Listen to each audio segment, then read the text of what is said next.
You might be unknowingly sabotaging your own growth by doing something that seems harmless, sharing your personal life with everyone.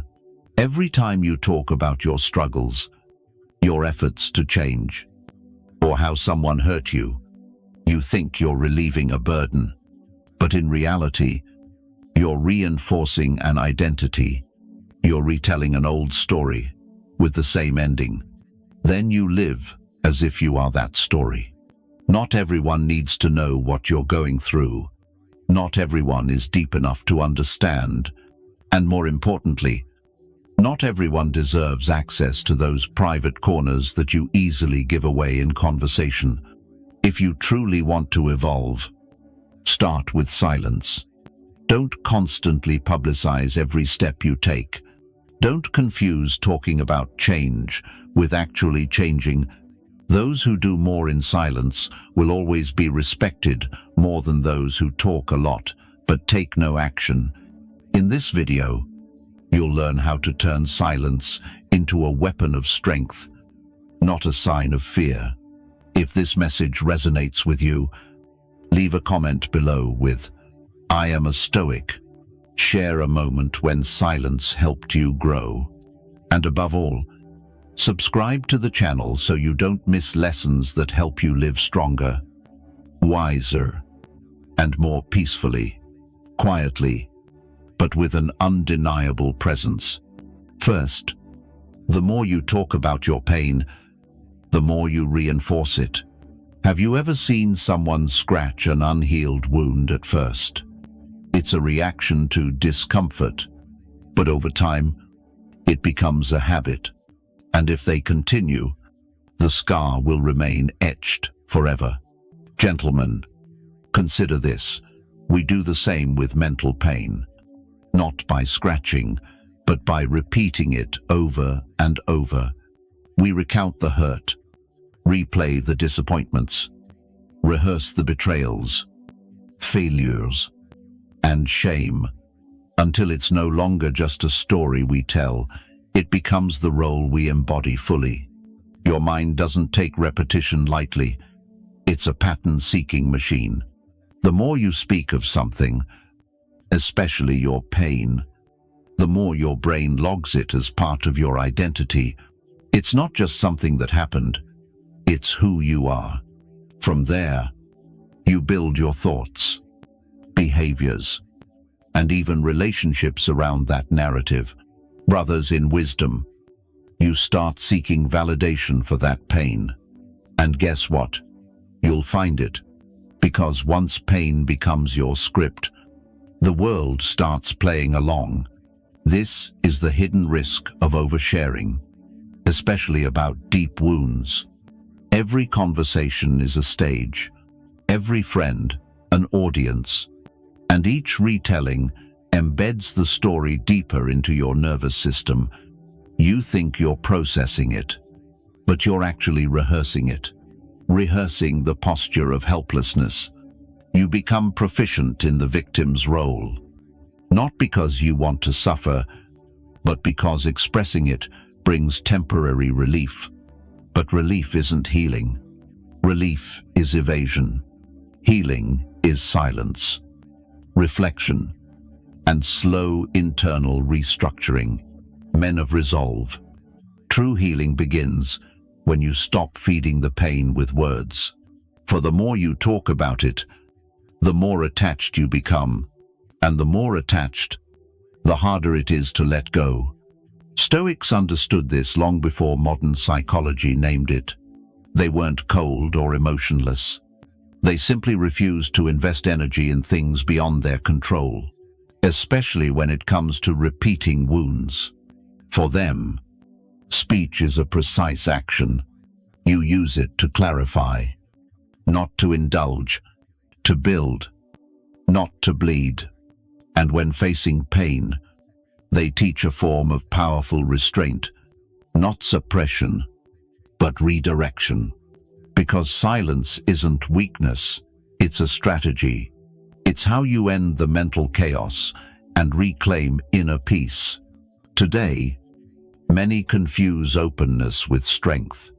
They believe telling everyone their pain is courage, but true courage is sitting with the discomfort without turning it into your character. It's allowing pain to exist without making it a performance.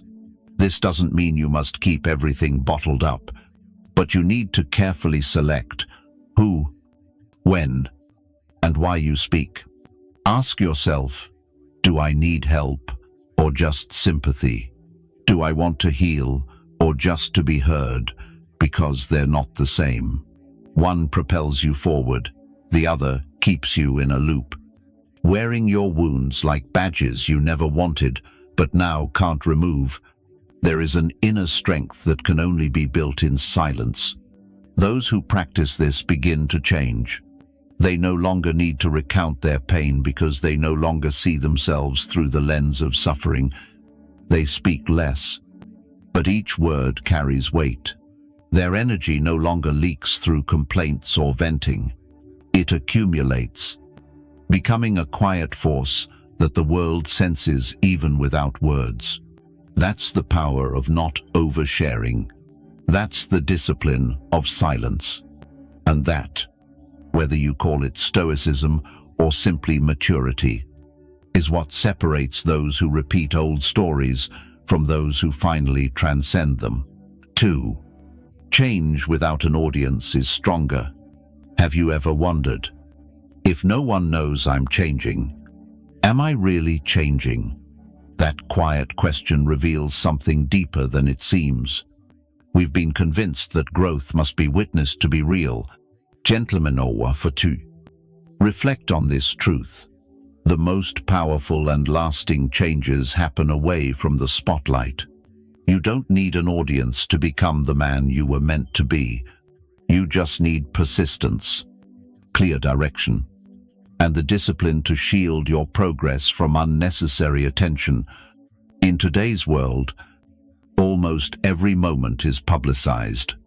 People flaunt their first workout, new meditation habit, or updated morning routine. Day one becomes content to post. But what if you choose silence instead of sharing? What if you change without documenting, explaining, or needing support or applause? At first, it might feel strange, even empty, because we're accustomed to drawing emotional energy from others, the likes, claps, comments. But when no one knows, when it's just you and the work, you start to see the truth. You distinguish between performing and practicing. Real, profound, and enduring change doesn't need validation to exist. It needs space. Visa men. It needs room to breathe, free from judgment. It needs quiet to take root. And when that happens, it becomes a silent power that radiates from you in ways words can't describe. You don't need to announce your transformation to be noticed. One day, people will sense it in how you enter a room, how you converse with calm, and in your presence that no longer carries the old storms. That's the result when you evolve for yourself, not for reactions from others. I recall a man I knew. He never spoke about what he was doing. No loud declarations. No new year, new me.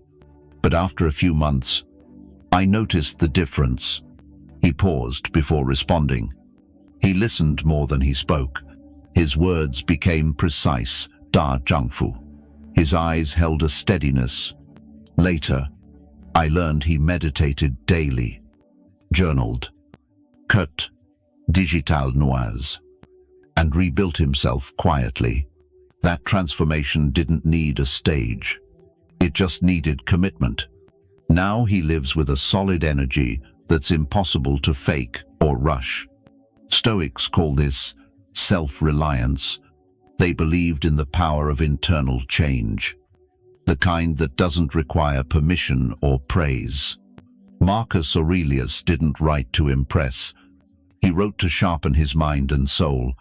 Epictetus didn't share philosophy to gain followers. He shared because truth lived must be internalized, not performed. This is the distinction between emotional independence and dependence. When your evolution is quiet, it's yours. When it needs attention, it's fragile. So the challenge for you: if you couldn't tell anyone what you're doing, would you still do it? Would you wake early, retrain your mind, protect your peace in a Stoic way? Even if no one notices, if the answer is yes, then you've won. Because the strongest changes aren't noisy, seeking applause.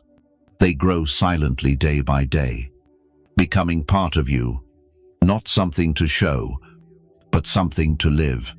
Let others post updates. They narrate every small step. You don't need to join. You're not falling behind. You're building strength in silence, where it's hardest to fake and most authentic to feel. When change no longer needs to be seen to matter, that's when it becomes permanent. And when the energy you use isn't for explaining, but for becoming the new you, brothers, that's when the shift becomes your identity. At that point, no one needs to ask if you've changed. They'll know without a word from you. 3. You don't need to narrate your evolution. Your brain is smarter than you think, but also more easily fooled than you imagine. Studies show that when you talk about your plans, your brain releases dopamine, the feel-good chemical. As if you've already accomplished them, you get a sense of satisfaction, a feeling of progress without actually moving. That's why talking too soon about goals feels good. But that's also the trap. Every time you say, "I'm getting serious this time," you're stealing a bit of your motivation. You trick the system into thinking the work has started when nothing has changed. Men of experience. Instead of letting results speak, you let words lead. And too often, words don't keep up with actions. This is the hidden risk of narrating your evolution too early. It's like popping champagne at the mountain's base just because you decided to climb. You celebrate the decision, not the effort, not the slow persistence step by step. When the initial excitement fades, you're still at the base, wondering why the summit remains distant. The truth is, when your transformation becomes something you talk about more than build, you're not evolving, you're performing. And a performance rarely leads to lasting change.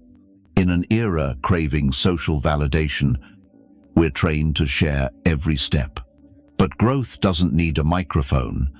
It needs discipline. It needs quiet repetition. It needs inner strength that doesn't require recognition.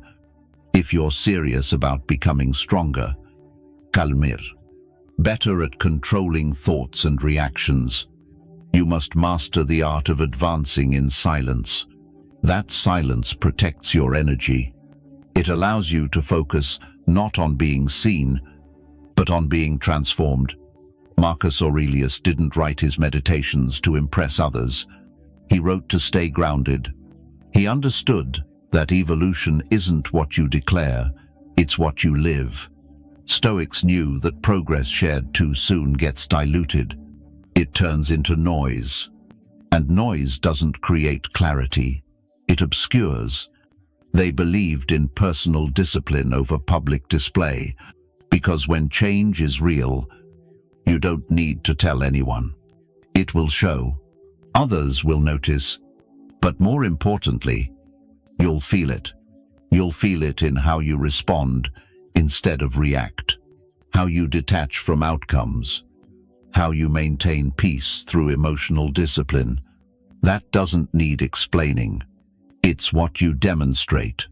So next time you want to post about your new mindset, declare goals, or tell friends you're taking control. Pause. Ask yourself, do I need to say this? or do I need to do it? Am I seeking commitment or just applause? Because they're not the same. One builds from inner discipline, the other erodes from attention. If it's real, it can wait. If it's true, it doesn't need declaration. There's a dignity in silent transformation, a power in not being compelled to explain. When you keep your process bunker and work quietly, it takes deeper root. It becomes solid, unshakable without praise. Stoic thinking isn't about hiding, it's about cherishing. Cherishing your path without distraction, choosing the road of invisible strength. The more you talk about your evolution, the more fragile it becomes. Gentlemen, but when you stop talking about what you're building and just focus on building, you create something sturdy, immovable. Not everyone needs to know what you're changing, but if the change is real, eventually they won't need to be told. They'll sense it, and so will you. Retelling old stories keeps you trapped in them. You've probably met someone like that. The person who shows up at gatherings and never stops retelling the same old tale. The old job that never valued him, the relationship that ended unfairly, the time he was misunderstood, overlooked, or betrayed. You've heard it. Everyone has. But he keeps telling it as if repeating will change how it feels. Men seeking wisdom. The issue isn't that the story is painful, it's that he doesn't realize he's still living in it long after it ended. He's not just recounting the past, he's building his identity around it. Whether aware or not, each retelling reinforces it. It gradually becomes the reality he carries. The truth is, we all carry an internal script, sometimes quiet, sometimes loud, but always there. Whispering lines like, "I always mess things up. People like me don't get far." Or, "I'm not a leader." We don't just say these to others, we repeat them in our heads. And each time, we tighten the chains binding us to an outdated version of ourselves. Like acting in a play where the stage has changed. The audience shifted, but we refuse to update the role. We keep playing the failure even as life turns to a new page. What we repeat becomes belief, and that belief shapes what we allow ourselves to become. That's why the stories you tell about yourself matter more than you think. They're not harmless. They're not simple. They're blueprints. They determine how you respond, what you expect, and whether you try at all. If you keep telling failure stories, you'll live as a perpetual failure. Not because you are one, but because your mind believes the script and your actions follow suit. Stoics understood the power of this inner dialogue. They didn't obsess over the past because it can't be changed. What matters is your judgment now. The thoughts you choose in this moment. Epictetus said, "It's not things that disturb us, but our judgments of them." If you keep judging yourself by old chapters, you'll never write the next one. And sometimes, to start fresh, all you need is this: stop saying it. Stop complaining about bad luck. Stop saying you're always overlooked. Stop telling everyone you're bad at relationships, money, or leadership. Those aren't truths, they're loops. Each time you say them, you replay the old film. Imagine holding a pen but never writing a new page, just rereading the first. Stoic thinking teaches you to pick up the pen and start anew, not with grand declarations, not with false optimism, but with a small, steady decision to stop retelling the story you no longer want to live. Because the moment you stop telling it, you start creating something new, not instantly, not loudly, but quietly and intentionally, word by word. choice by choice. Brothers, so next time you want to explain yourself through the past's lens, pause. Ask yourself, is this who I am now, or just who I was? If the latter, let it go. You don't owe anyone a repeated old story. You owe yourself a chance to become the version that no longer needs it. The power of silence isn't evasion, it's choosing not to repeat what's no longer useful. And that's emotional clarity. That's the start of inner transformation. Not with more words, but fewer. Not by justifying the past, but by refusing to relive it. Acquiesce décision. One step at a time. Ask yourself silently, if you're doing it for you. Do you need to say it? If no one praises you for changing, will you keep going? That question is deeper than many are ready to face, because it reveals if your growth is internal or just a performance for validation. In a world obsessed with attention, perfecting yourself in silence feels alien, but it's in that silence and unseen progress that your most powerful transformation begins. Men of fortitude. Real change doesn't need a stage. It doesn't crave recognition. It doesn't need broadcasting, likes, or comments. It just needs authenticity.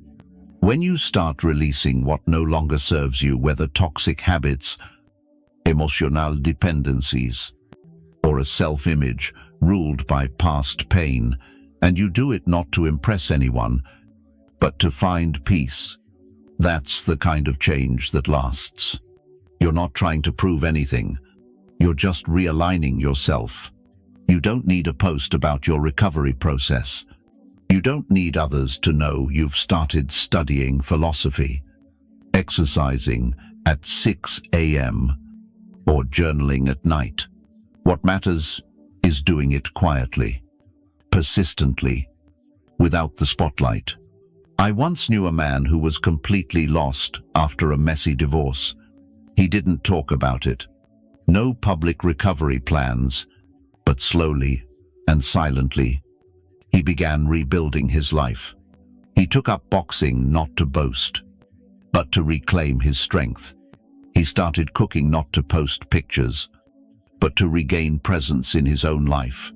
He read philosophy not to quote, but to learn how to think again. 6 months later, people noticed the change not because he said anything, but because his energy was different. His posture shifted.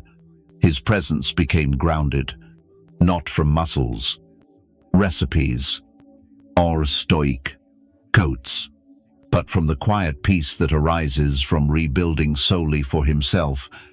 That's the power of self-directed change. It carries a different weight. It holds stillness.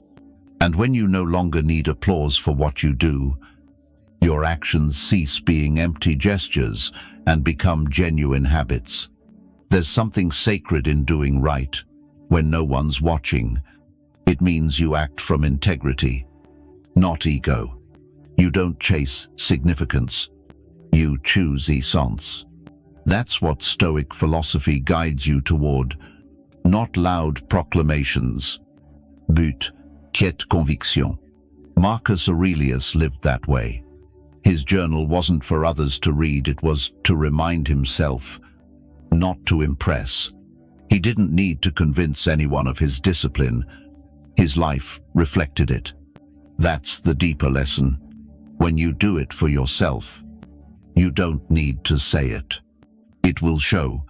Not in the way social media teaches through images, captions, or milestones, but through how you carry yourself, how you face chaos, how your calm quiets others' noise. Gentlemen, let go of the urge to narrate everything. When you change, keep that transformation private until it's strong enough for people to feel it without a word from you. That's how you guard your peace. That's how you build inner maturity in silence. If someone notices, fine. If not, even better, because you didn't do it for them. You did it because something inside won't accept stagnation. That's self-discipline, forging true identity. That's power no one can give or take away. Next time you want to explain, prove, declare pause. Ask, am I doing this for me or to be seen if truly for me? Keep it sacred. Let it grow in silence, and trust that real change, the lasting kind, doesn't need shouting. It just needs to be lived. 6. Not everyone deserves to know your deepest self. You've surely felt it, that subtle disappointment when you open up to someone, share something profound, but they respond with indifference. It could be a shrug, a dismissive remark like, "You think that's bad, I've been through worse," or a blank stare that makes your vulnerability feel exaggerated. That's the moment teaching you a hard but vital lesson. Not everyone deserves entry into your inner world. When you hand someone the map to your soul and they treat it like a crumpled receipt, you start understanding why silence is sometimes sacred. We live in a culture that glorifies openness, where sharing is seen as the cure-all. But there's a big difference between sharing with someone who can hold your truth steady and dumping your heart to those incapable or unwilling to receive it without judgment. Some people, even close ones, aren't truly listening deeply. Their internal noise is too loud to hear what you're really saying. And when you push harder to make them understand, when you prod, explain, or repeat hoping they'll get it, you don't feel closer, you feel more alone. I know a young man who finished therapy, finally feeling clarity after years of inner turmoil. One afternoon, he tried sharing a piece of that healing journey with some colleagues, just a small insight, a subtle shift he was proud of. But their reactions weren't what he expected. One yoked, another gave a fleeting smile, another nodded politely, then changed the topic. They didn't mean harm, but the message was clear. This wasn't the right space. That moment didn't just silence him, it reminded him that emotional depth needs the right container. If you pour into the wrong vessel, the substance is lost, or, worse, invalidated. Stoics don't tell you to stay silent forever, but to be discerning. Epictetus taught that to grow, you must be willing to be misunderstood and guard your peace from those unable to grasp your path. Not because they're bad, but because they might not be ready, willing, or aware. Some truths are like seeds. They need time and skillful planting. If you toss them on barren ground, they won't sprout. And if you force them into conversation, they might get trampled before taking root. Your inner life isn't public property. It's not a marketplace. And you have no obligation to explain your healing, decisions, or emotional growth to anyone who hasn't earned your trust. Sharing isn't always strength. Sometimes, sharing too freely is self-sabotage. You'll feel exposed, misunderstood, drained, and abandoned. That's why emotional boundaries aren't walls, they're filters. Men, you don't build them to push people away. You build them to protect what's growing. So next time you want to open up, ask, why am I sharing this? Is it because I trust this person or because I don't want to carry the emotion alone?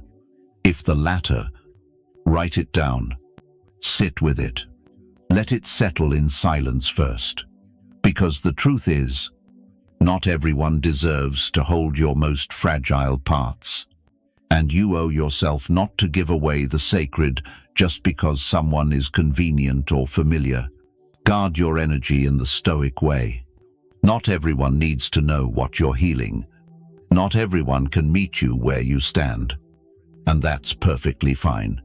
Your strength lies not in how accurately you share, but in how wisely you choose when to speak and who is truly ready to listen. When you stop needing everyone to understand, you free yourself to grow uninterrupted. That freedom comes not from exposure, but from discernment. Once you grasp this, you'll stop seeking the right ears and start listening to yourself more closely. 7. Speak less. Act more. Brothers, in pursuit of virtue, there's a fatigue, not from hard labor.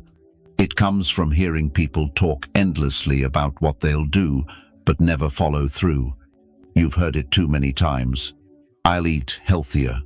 I'll apply for jobs next week. This time I'm serious.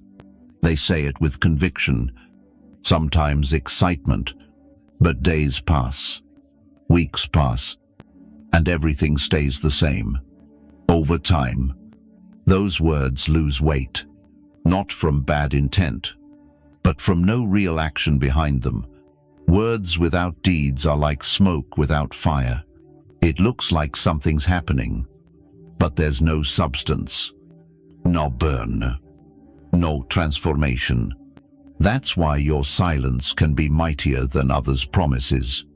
You don't need to announce plans to the world for them to become real.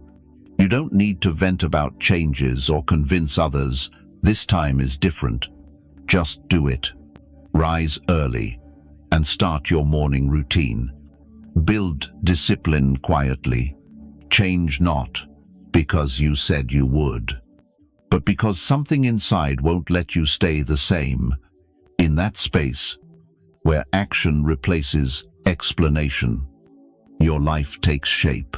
Think of someone you deeply respect, not for their words, but for how they show up. Maybe he never spoke of change, but he changed. You see it in his calm stride, full listening, and quiet, confident presence. His discipline isn't loud. It radiates.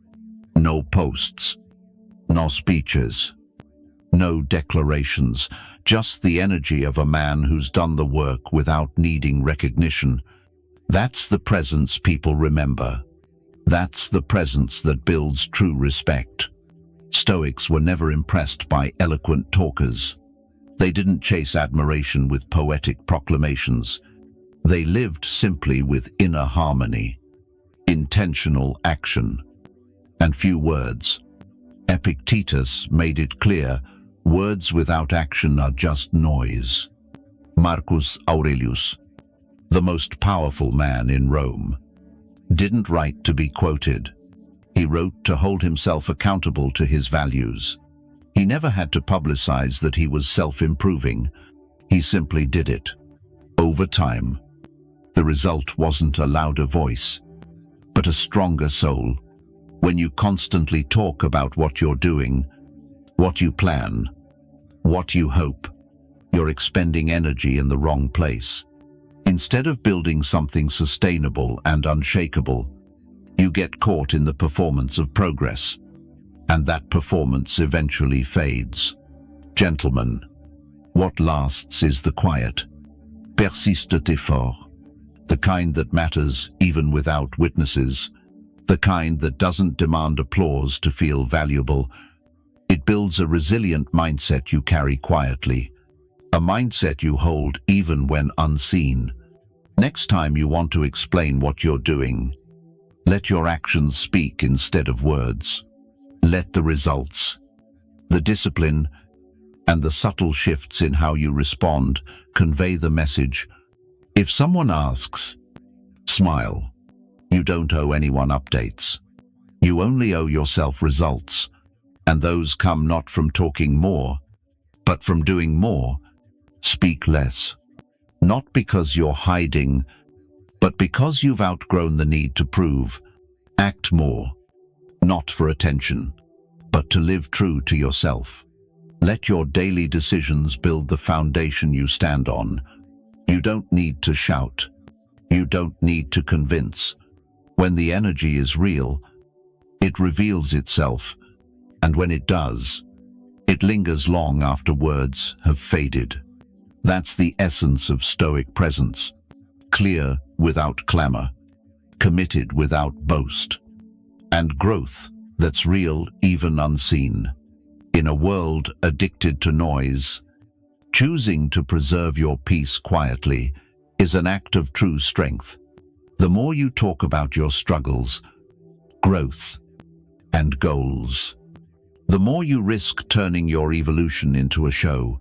But when you steadfastly guard your energy in the Stoic spirit, when you stop oversharing your life and start living with quiet discipline, something remarkable happens.